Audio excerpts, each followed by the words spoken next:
Hey everybody, it's 3 o'clock and I am live on the Moogly YouTube channel. So thanks for tuning in. I'm going to give everybody a few minutes to get here. I know 3 o'clock here Central Time isn't always, same time everywhere else. People need a chance to come on over and see that it's happening. Hopefully, you've clicked that bell next to the subscribe button for Moogly. If you haven't yet, be sure to click it and then you'll get a notification every time I do go live. So I see we've got at least one person here. Seda, thanks for tuning in. Hi, it's great to see you. So anyway, welcome back. It's another Moogly YouTube Live. It's the end of August this time, 2018. Hi, Cindy. Hi, Kimberly. Thank you. Hi, Gina. So yay, people are tuning in. Hi, Crystal. That's fantastic. So thank you so much. We're here. I'm going to talk to you a little bit about some things that happened in August, some things that are coming up, just to let you know what you might have missed if you've only been watching. And then also my best tips for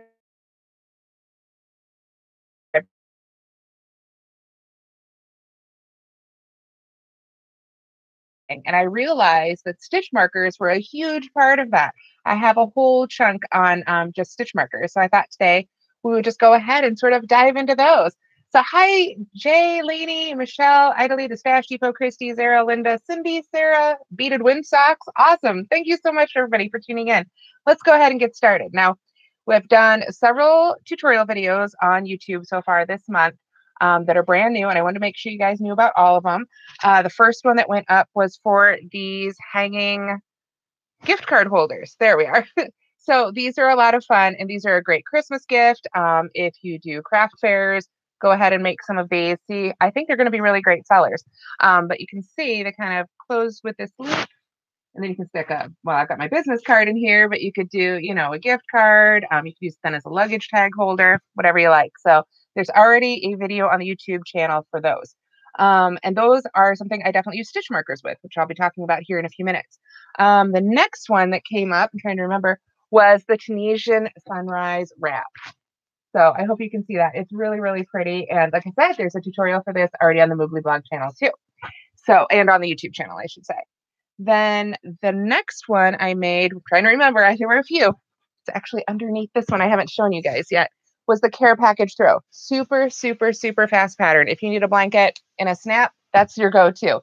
No weaving in ends, no border, no edging. It's just make it and done. Super, super fast. I did it in 2 nights, including the actual design time and deciding on the stitch pattern. So hi, Beth, Kimmy, Rosetta, Paula, thank you all so much for tuning in. Thank you. I'm glad you like the wrap. So anyway, there was a 4th crochet pattern on Moogly, free, of course, this month, and I haven't gotten the video tutorial for it yet. We just finished filming it yesterday, so I'm hoping to have it up sort of that first full week of September. Might actually be the second week. It just depends. It's kind of weird how scheduling for that one works out. But since some of you I know only follow me on YouTube, you haven't seen it yet. So I wanted to go ahead and model it for you guys really quickly. I'm going to have to take off my headphones, so bear with me.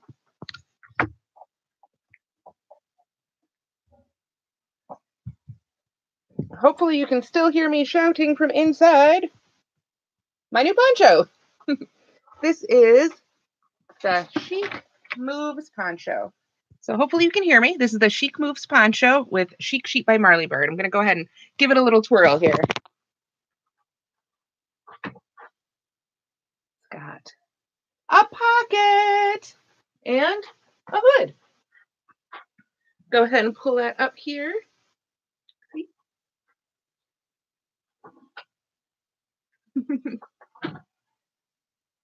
One more look at it here.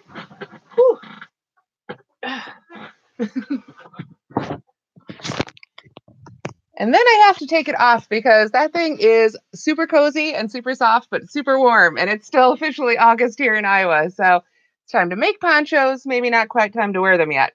But I just wanted to see. Oh, okay. You saw that on the YouTube channel already. Well, I must have been previewing it a little bit. The video will go up, though, like I say, in September. So that one was made with, in case you want to go ahead and get started on it or get your yarn ordered, if you want to make it along with the YouTube video, Chic Sheep by Marley Bird. Ooh, there we go.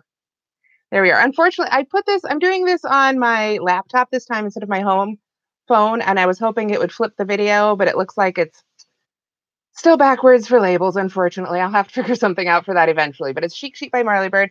It's available on redheart.com. It's also in select Joann's and I believe Hobby Lobby. So if you want to give it a feel in person, you can order it online or go into the store. It's 100% merino and it's super, super soft. I'm in love with this yarn. So you'll need 8 skeins total or 4 of each color if you're using 2 colors. So however you want to break that out. Like I say, the pattern is already up on Moogly. So you can go ahead and get that now if you want to get started before the video tutorial is out. So hi, Deborah. Oh, that's okay. I'm so glad you're here. Thank you. Oh my gosh, I'm so glad you guys are tuning in. Thank you. So, okay. So one of the things that I used a lot when I was making that poncho, and you'll see me use again, or at least talk about hopefully in the video tutorial. I'm trying to remember if I mentioned it. I did use a lot of stitch markers. And I will tell you, stitch markers are something I actually came to late. When I first started crocheting the first couple years, I didn't see the point. And I was like, oh, I'll just tie a little loop in a piece of yarn and use that, or weave an extra piece of yarn through. And that worked for a little while and it worked for certain purposes. But eventually I got my hands on some real stitch markers and they changed my life. They have made crochet for me so much easier. And I know there's that whole meme, I like to live dangerously. I don't use stitch markers. But let me tell you, they are why make life harder? Stitch markers have made my crochet life just so much easier. So I wanted to show you a couple of different types, which ones work for crochet and which ones don't. And then I'll talk about, I had come up with a list of actually 8 different ways that I use stitch markers. So it's more than you might think. But first, it's important to get the right kind of stitch markers. Now, these are some really cute ones from Susan Bates. Sorry, there's a little bit of glare. I'm trying to get to the right angle. There we go. And I hope you can see them. They're super cute. They're dangly. I've linked to them at the post that's linked in the video description. But these are really only going to work for knitting. And if I hold it, hopefully right up here, you can see why. You see how that ring there at the top is completely closed? That would not work for crochet. If you use this sort of stitch marker with crochet, it's going to get just stuck in the stitch. You'll never be able to get it out. It'll be a permanent part of your project. Not terribly useful, right? But there are lots of really cute ones, lots of really cute knitting stitch markers. What you want to look for, these are some just handmade ones I kind of wanted to show off because they're really cute. Little Fimo clay ones, super cute, right? Okay, so what you want for crochet is a kind of stitch marker that will open. There are different kinds. There are ones called split ring, which are sort of a circle, basically like that, with a little split in them that you can sort of twist and open. My personal favorite are the ones made by Clover and several other companies, but I really like the Clover ones. I feel like they're good quality and they hold up really well. They are the ones that look like little safety pins, basically, little plastic safety pins. This is my personal favorite kind of stitch marker. I will tell you this sort of stitch marker. Some people say they don't like them because they break. The trick is to store them open. A lot of people, your inclination is to go ahead and store them closed. Don't do that. Store them open. They will just last a whole lot longer. And it's not like, the real safety pins where they're so sharp, they're going to hurt if you dig in there and put your hand in a big bin of them. You're not going to get poked. You're going to be okay. So don't worry about that. Make sure though, whatever kind of stitch marker you are using with your crochet or for some of these tips is going to have to be the kind that can open up for you like this. So these come in a whole variety of sizes. This is my little tray that I keep in my own project bag. Sorry, I've got some yarn fuzzies. Ooh, I'll be picking up a couple of those. Got some yarn fuzzies on there, but you can see they come in different sizes. Like I held up that purple one was pretty big, all the way down to teeny tiny. So you can get the ones that fit the weight of yarn you're working with too, and that's important. So now, stitch markers. Okay, we know the basic ideas. What are some of the basic reasons you could use stitch markers? Of course, marking which stitch you're on. If you've got a particular stitch, if you're following a pattern, it says place a stitch marker there. Go ahead and do it. Put that stitch marker there. I will have to tell you, I have learned the hard way. Don't think, oh, I'll remember where that stitch is. I can find it again. I'll count through. No, put the stitch marker there. There's a reason. It will make your life so much easier. So that's kind of the obvious one.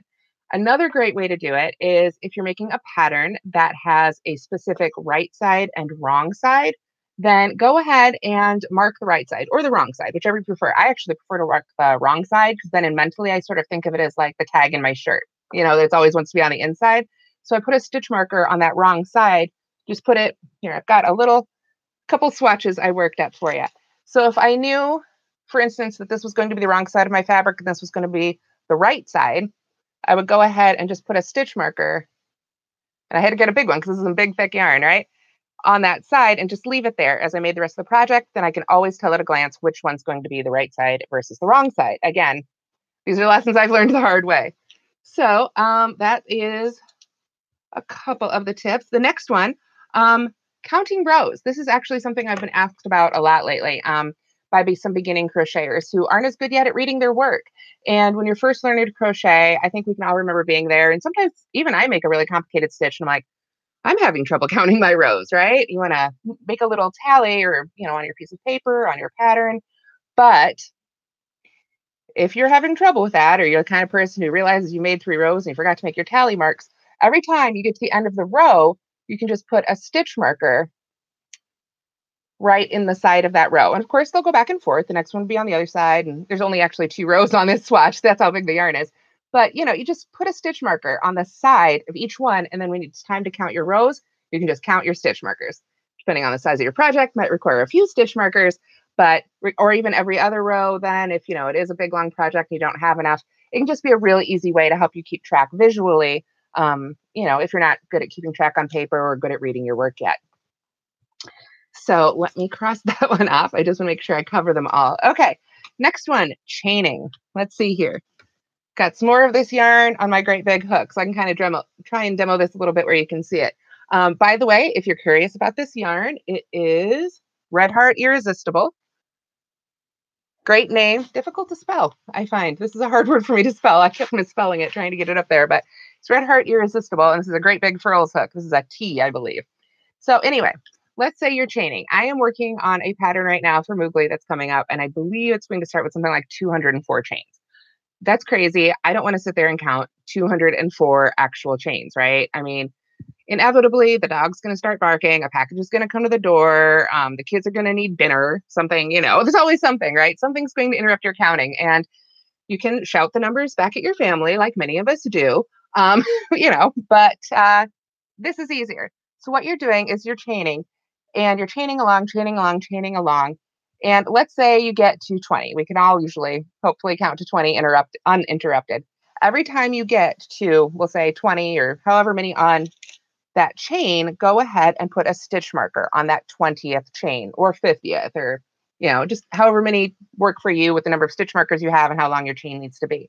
Then when it's time to go back and make sure you've got just enough chains, you can count in a glance, 20, 40, 60, 80, 100. So much easier than trying to count 1, 2, 3, 4. And then, you get to 189 and something falls off the couch and you've lost count and you're starting over. Terrible, terrible. Nobody wants to do that. So add your stitch markers to your chain as you go so you can get a much clearer and more obvious count. So that is always another great tip for that one. Another one when you're working with your chains is when you need to join a chain without twisting. Let's say I've made those 204 chains and I need to join them in the round. I'm making, I don't know, a skirt or a tree skirt or something like that. Something where I'd have a whole bunch of chains joined to the round. Maybe it's a scarf made with obviously much thinner yarn. Then you might have a whole bunch of chains and you need to join that first chain you made and that last chain you made. And it says, do not twist. Always difficult, right? So again, stitch markers to the rescue. I'm going to make a couple more chains in this little chain right here so I can demo a little bit. And if I put the stitch markers in the same part of the chain every few chains, again, however many, it just kind of depends on your project, how big or little the stitches are, etc. But every so often, add a stitch marker to the chain. Then when it's time to join that big long chain into a circle, lay it out on a table, and you can use the stitch markers to flip that chain over and make sure it's always, that part of that chain is pointing up or that it's straight. And then you can join them together. So there you go. Little tip there for joining big, long chains in the round. I love it for that one. It's one of my favorites. Okay, another one. Again, this is another one great for beginners, especially. But also really, I think anytime you're using half double crochet stitches, the thing about half double crochet stitches is they really like to hide at the end of a row. It's one of my favorite stitches. I know a lot of people love it, but they like to hide around the corner. So if you just take a stitch marker and every time you begin a new row, you put a stitch marker in that first stitch you make. And then when you make the last stitch of the row, put a stitch marker in that one. When you chain one and turn and come back, you're going to know exactly what stitch to start in and which stitch to end in. And that way, especially, I know we all made that beginner scarf, right? That beginner double crochet scarf that it was sort of like this, it was a little wobbly. It was a little wider in places, a little narrower in places. I think most of us did it. Maybe it was a baby blanket, maybe it was a scarf, a washcloth, something had some crazy wobbly edges, right? Nobody enjoys counting, but with the stitch markers, can make it that much easier to make sure you're not missing that first or last stitch. So there you go. All right. Let's see. Let me mark that one up. Oh, okay. So the next one, this is one of my favorite ones that I've only recently started doing myself. And I was like, why haven't I been doing this all along, right? When you're making a special stitch. Now I have two types of favorite special stitches, I guess you could say, on Moogly. And they're the standing double crochet and the chainless starting double crochet. And with both of those, you're using some alternative methods to essentially create a stitch. And it doesn't have to be a double crochet. I have versions of each of those. But let's say, for example, it's a standing double crochet. The way that starts is I hold onto the tail end of my yarn, wrap the yarn around the hook twice, go into a stitch, pull up a loop, yarn over, pull through two, pull up a little more yarn over, and pull through two. Now, you can see I'm still holding onto that tail, and I have specific video tutorials for this, so don't worry if you didn't catch all that. The point is, when I have finished that stitch, let me pull my hook out of the way here. You can see it's this tail and this loop here that actually form the top V. Now, when I'm coming back to the next row in the opposite direction, those can be hard to find. So this is another time I use a stitch marker. As soon as I make that special stitch, whether it's a standing stitch or a chainless stitch, I will go ahead and put now a stitch marker.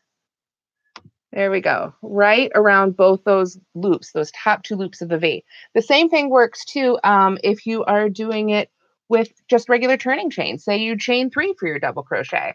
Nobody really enjoys working back into that turning chain, right? Put a stitch marker right in that chain 3, right in the top of that chain 3, and it will just be that much easier to get your hook in there because you can kind of lift the chain or lift the stitch marker like this, you see? If you give it a good lift, a tug, that opens up that hole for the hook. So it just makes it that much easier to get back in there. Also a great tip if you've started that first row by skipping a whole bunch of chains, like say you skipped 9 chains.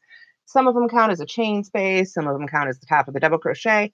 Figure out which one of those chains right away is going to be the top of your double crochet or whichever stitch it is. Put the stitch marker in there and boom, it'll be so much easier when you come back that other direction.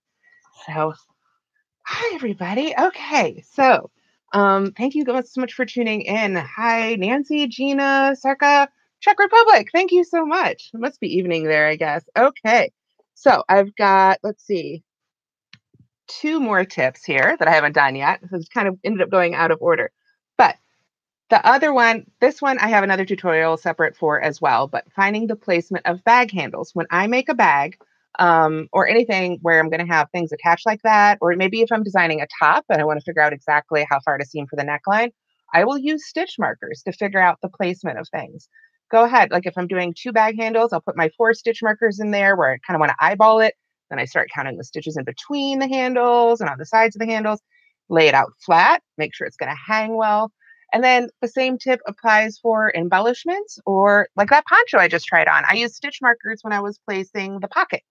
So I was able to adjust the height of the pocket a little bit before I actually sewed it on. So I knew it was the right height for my arms because, of course, everybody's got different length arms, right? And everybody likes to wear their pocket a little differently. So anytime you're adding a pocket, an afterthought pocket like that, or an applique, or you're, adding a piece to another piece, you can use those stitch markers to hold it in place and see if that's really where you wanted it to be. So another great tip for stitch markers. And then my last one is perhaps a little obvious, but I love doing it. Let me find my 2 little swatches here again. There we are. Ended up adding a little more to that one. There we go. So let's say I've got 2 of these puppies and I need to seam them together. Now, this is something that I ended up doing. If you watched the tutorials for the hanging gift tag holders, then you saw me do this in there too. When it's time to seam something together, you can hold it, in place and start working around the edge. And when you're working stitch to stitch, then it's not too hard to stay lined up, right? 1 to 1, 1 to 1, 1 to 1. But when you are seaming along the sides of your stitches, that's when things can get a little wonky because especially if they're not both going the same direction, maybe they don't match up perfectly. You've got, one type of stitch on one side and the other type of stitch on the other side, but they still have to be seamed together there in the end. Use stitch markers to hold them together. Just put your stitch markers through both layers. I don't know if I have a stitch marker big enough to do 2 layers of this yarn, but put your stitch marker through both layers all the way through along the sides and along the top too. And it will just help you stay on track so you don't, ended up with, I think we've all ended up seaming something together and having to take out that seam because, it ended up a little wonky. One side got gathered, the other side pulled up. So, another great use for stitch markers. So really that's it for stitch markers that I have thought of. However, I am curious what you guys use stitch markers for. If you've got some ideas for stitch markers that I haven't thought of. I'm always finding new uses for them, honestly. And, they're just super handy things. So definitely check those out. Also, like I said, remember if you are a crocheter or you want to use these stitch markers for any of the more non-standard uses, they do need to be the kind that open like this. In case you're just tuning in, the kind of stitch markers I'm talking about for these tips are the kind that open. Like I say, these are from Clover, and I've got them linked at the link in the description. And also, I have a Facebook Live video there that I did earlier today. So definitely check that out. And one thing, I'm so excited, you guys. Let's see. Oh, Tina Dean says, I got here late, so I'm not sure you mentioned this, but when I put my work down, I take my hook out and put a stitch marker in. Yes, I do that too. I didn't even think about that one. You're absolutely right. If you're working along, oh gosh, how many times have I gotten up from my chair or the table or the couch or the bed and maybe the yarn's wrapped around my leg or my foot or, one of the kids decides to help. Tina Dean, you are absolutely right. Put a stitch marker in that active loop and your project will be safe. No matter, even if you walk away with the yarn attached to you and it's unraveling across the house, you'll just be dragging your project instead of undoing your stitches. It's a good thing, right? So Kimmy, yes, you put your stitch markers in so when kitty attacks, it doesn't unravel. Exactly. They're so handy for that. Linda, use them working in the round. Great tip. Especially, I find I always use them when I'm working in the round and I have to turn and go back the other direction, which is something I like to do when I'm working in the round because it creates a really straight seam. But when you've joined and then turned, it can be really difficult to say, wait, was that the slip stitch or was that my first stitch? Use a stitch marker in there, mark that last stitch of the round, always super helpful. Sharon, I use them for repeats in lace. So if I make a mistake, I can find it easier. Another great one. Yeah, lace, anything like that, anything where it can help you keep track, keep pace. Another one I've just thought of, if I have a piece where I know I need to evenly space 5 decreases. Once in a while, you run across a pattern that won't say make 4 decrease, make 6 decrease, make whatever decrease. It'll say decrease 5 stitches evenly across. More common in knitting than in crochet, but once in a while you'll see it. And if you need to do that, you can take your stitch markers and just kind of find the 5 evenly spaced spots and make your decreases there. So they can be helpful for that too. So yay. Okay. So I think those are just, that's an amazing amount of tips. Thank you guys for chiming in with your tips too. Those are absolutely fantastic. Couple things coming up on Moogly. Like I said, we're going to have that Chic sheep poncho walkthrough tutorial coming up soon. I just want to point out, especially like I say, if you've only been watching YouTube, you haven't seen it. Got a couple giveaways going on Moogly right now. One is for these Lick and Flames shawl pins, which are awesome. So definitely go check those out at the link in the description. And here we are. I am giving away a Shenanigans Swift.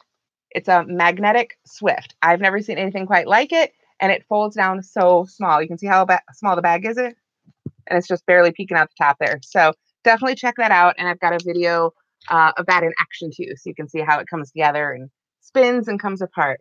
Let's see. It looks like Fountain of Creativity. I also use them to count rows, put one in every row. Yes, absolutely. A great tip. And T. Nadine says, I'm going to make some sort of label to attach to a marker and put the hook size on it. Yes, I've seen those too. Some people are even selling them now. I've seen stitch markers that have a little dangly bit with the hook size attached. And that can be great if you tend to steal the hook for another project, right? I think we've all done that and come back and go, oh no, what hook was I using? So super handy. Megan, you also use them for counting long foundations. Absolutely. Love that. Another one. So yeah, that was, I think that's it for stitch markers. Let me see. The other things, just so many things I want to talk to you guys about. Sorry. coming up September 7th, I will be debuting a brand new pattern and the tutorial for it the exact same day. So I'm excited about that. Normally I kind of have to wait 5 or 6 days for the tutorial video to come out, but this one I'm going to launch the exact same day. And this is Red Heart's new Loop It yarn. Very, very fun stuff. And this will be available in Michael's exclusively starting September 1st. And let me just show you what it actually looks like off the skein. This is so much fun. I have a 1 skein pattern for it. So if you go to Michael's this weekend, pick up a ball of Loop It, then on September 7th, there will be a brand new pattern and video. So you can make that one right away. That's a lot of fun. The other thing, and like I said, I was on Facebook this morning. The yarn arrived in between. The yarn had just arrived an hour ago that I was talking about, and it's the new Hygge yarn. Let me pull this up here. This is new Hygge by Red Heart. It's Hygge. I know it probably looks backwards for you guys, unfortunately, but it's pronounced Hygge. And this stuff is soft. I mean, just deliciously soft. It's brushed. Let me try and get it right up there so you can see it. And it is a bulky weight. And it is made out of, let me find it here. It's got 132 yards. There it is. 70% acrylic and 30% nylon. So I have a garment pattern that I've got designed in my head, but now the yarn's arrived and I can start designing it in person. So I'm going to be getting started on that. But you can look forward next month. I'm going to have, which is September in like 2 days. I'm going to have a giveaway for this yarn and a yarn love where I'll take a closer look at it and actually knit some up and crochet some up so you can see what you think of this yarn. But it came, so I can get started. I'm super excited about it. So then the next YouTube live I'm planning on will be September 26th. And then right after that, I'm going to something called In the Making. Let's see, Lynn, it's not backwards. Yay, I will definitely bring it back up then. Sure. I was thinking it was going to be backwards. It looks backwards to me. So you never know like I say, technology, man. What to say? I'm a crocheter. Here we go. This the Hygge. That pretty? Got a little end pulled out there already. This one is, I think, the cloud colorway. Yep, cloud. I'm reading it in the screen now. So very, very pretty stuff. And then the other one I showed, since I know it's not backwards now, is Loop It. So there you go. Lots of fun. So anyway, as I was saying, I'll be back with another YouTube live on September 26th. But right after that, I will be at In the Making, which is in Bethel Woods, New York. And I have a little, again, since I know it's not backwards, now I can hold this up. It'll be September 29th and 30th. And it is a brand new, this is the first year, they're calling it the Creativity Festival. So I'm super excited about that. And I'll be there. Red Heart will have a big tent there. Loop It's going to be there. How many colors for Loop It? I'm not sure off the top of my head. I want to say 8 to 10. I'm not sure how many of them will be in Michael's. This one is pretty. This one is my favorite. It is gray. Oh, actually, gray V. Ooh, that's fun. Check it out. Get that up there? Gray V. Very cool. So that one's fun. It's like I say, I'll be there. We'll be doing demos and have some other fun stuff going on. I'll share a little bit more on the Facebook page about that as we get closer too. But yeah, so I think that's it for September. Or for August. I'm on September already in the brain. So that's it for August. So for September, like I say, I'm coming back with another YouTube live on the 26th. And I want to know if you guys have more questions, if you just want me to share more tips as they come to me. I think we've covered stitch markers, but I've got a few other things I can talk about. But if you've got some questions, let me know. Let me know in the comments here. Hop on over to the blog. The link's in the description. There you'll see links to everything I've talked about today, including all this gorgeous yarn, which, like I say, coming to stores this weekend. So definitely check that out. And as well as the Facebook Live I did this morning and all the free patterns, including that poncho, the wrap, the blanket, the gift card holders, all kinds of fun stuff. So yay, I'm so glad you guys like the look of the yarn, and I can't wait to share a pattern with you. So thanks again so much for tuning in, and I will see you next time. Bye, YouTube.